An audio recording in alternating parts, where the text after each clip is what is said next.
Hello everyone! Now you'll hear a brief retelling of the animated film The Sea Beast. Enjoy watching! A boy clings to the wreckage of a burning ship that is sinking nearby. A giant monster swims beneath him, the creature that destroyed the ship. The story then takes us to an orphanage, where little Maisie Brumble reads to other children about monsters that ravaged coastlines and sank ships. But brave hunters appeared and wiped out almost all the creatures. The greatest of them all is the legendary Captain Crow. A nanny comes in and sends the children to bed. She also warns Maisie to stop trying to escape. But as soon as the woman leaves, the girl, with help from her fellow orphans, slips away from the orphanage and runs toward the sea. Jacob Holland, aboard the Inevitable, is preparing to face the legendary monster Red Bluster, who took the eye of his foster father, the great hunter Captain Crow, 30 years ago. First mate Sarah Sharp lost her leg in the hunt. In the distance, Red Bluster's tail appears, but Lee, the ship's lookout, spots another group of hunters being attacked. According to the code, they must help their comrades, and despite longing for revenge, Captain Crow orders a new course. The beast, known as the Bristleback, destroys the second ship with its tentacles. Crow's crew distracts the monster and opens fire. Cannonballs pierce its thick hide, followed by arrows. The monster dives and resurfaces, nearly flipping the Inevitable. It grabs sailors with its tentacles. Jacob frees some of them, grabs a harpoon, and strikes a wound on the monster's head. But the creature retaliates, hurling Jacob far from the ship. It nearly swallows him, but he manages to climb onto its back. Crow leaps and drives a harpoon into the beast's heart.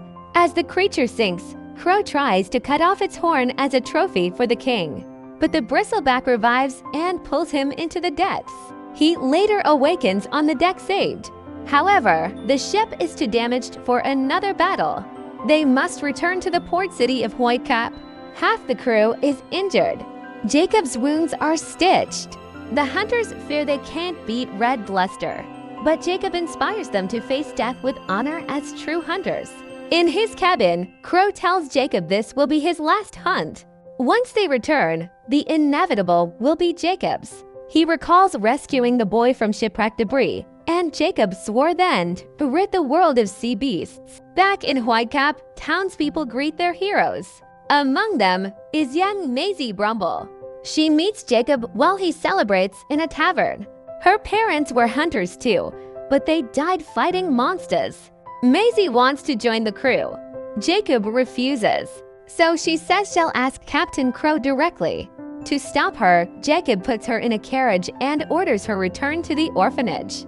The next day, Crow, Jacob, and Sarah Sharp visit the king's palace and present the bristleback's horn. But they are scolded for letting Red Bluster escape.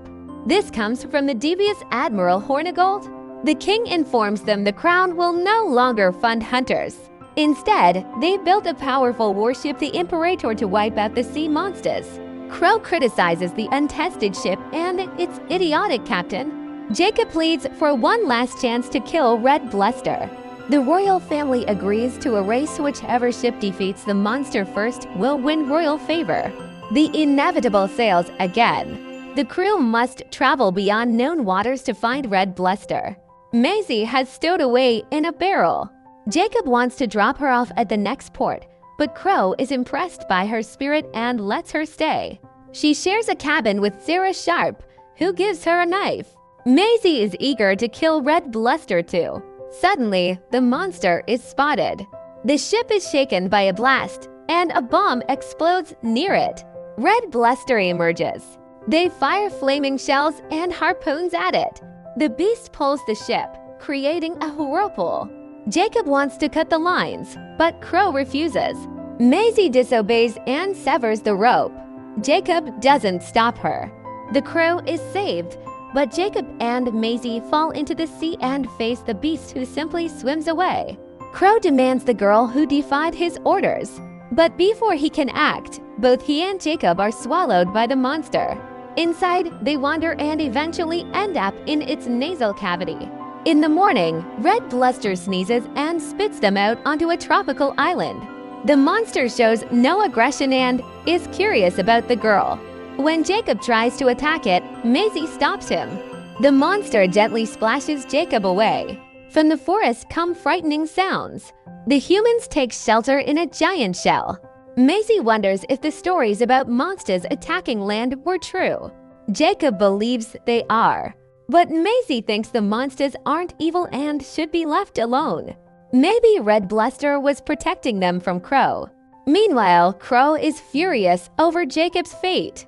The crew must return to Whitecap, but Crow insists on visiting the Sea Witch, breaking the hunter's code. The next morning, Maisie finds a little blue creature who runs off. She follows it, feeds it, and picks it up. She steps on an eggshell and freezes. Jacob pulls her away and throws the blue monster into the forest. They know nothing about it and its dangers. But Jacob accidentally breaks more eggs, and yellow monsters hatch, thinking the humans are their parents. Their real mother arrives, and Jacob fears she will crush them. But she only wants her baby, who's stuck to Jacob's back. Suddenly, a huge purple crab monster attacks. Red Bluster appears and fights it. Maisie helps by pulling the crab's eye. Jacob joins the fight and wounds the crab. Red Bluster flings it into the sea. The blue creature helps Maisie reach a ruined boat, but it won't float.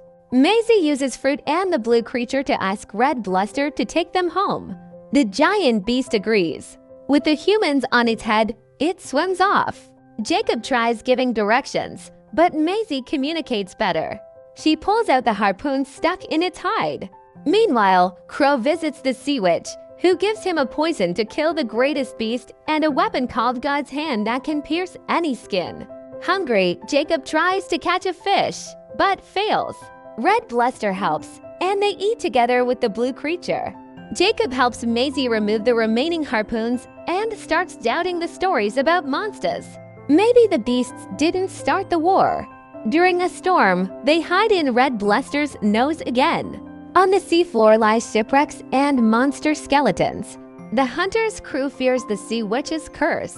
A school of razorbacks swims by, scared away by Red Bluster. Crow changes course.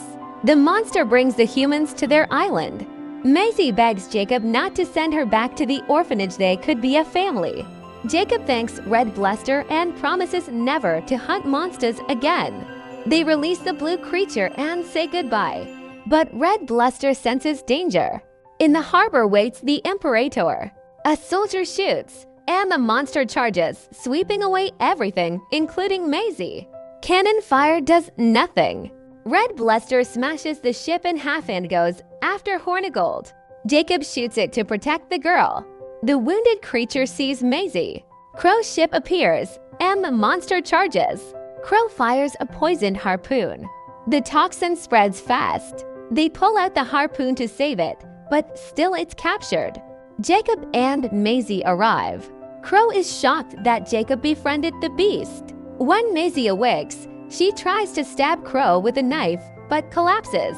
She begs Jacob to help their friend. He refuses and rejoins the hunters. Maisie pleads with Sarah Sharp. Sharp refuses to betray her crew. The captured monster is brought to the palace. The blue creature has been following and bites through the ropes, freeing Maisie. She sees the royal crest and realizes the books about monsters were royal propaganda. Monarchs made people hate the beasts to grow their empire. The inevitable docks at the palace. The hunters win the race and claim they alone can kill monsters. Meanwhile, Maisie cuts Red Bluster free. Crow is about to strike the final blow, but Jacob stops him. Crow is furious and attacks with a sword, knocking Jacob into the water. Sharp finds Maisie and helps her free the monster. Though poisoned, Red Bluster tries to rise and collapses on a tower. Soldiers ready the cannons. Red Bluster spots his enemy, but Maisie steps in his path. She tells him that if he kills, the hate will never end. Jacob breaks his weapon. Maisie tells the crowd the truth that the monarchy lied and demonized sea beasts to enrich themselves. The royals used hunters to expand their empire. It's time to end the war. Red Bluster turns and swims away. The general refuses the king's order to fire. The monarchs flee. After that, hunter ships stopped entering monster waters, And Maisie found a new family.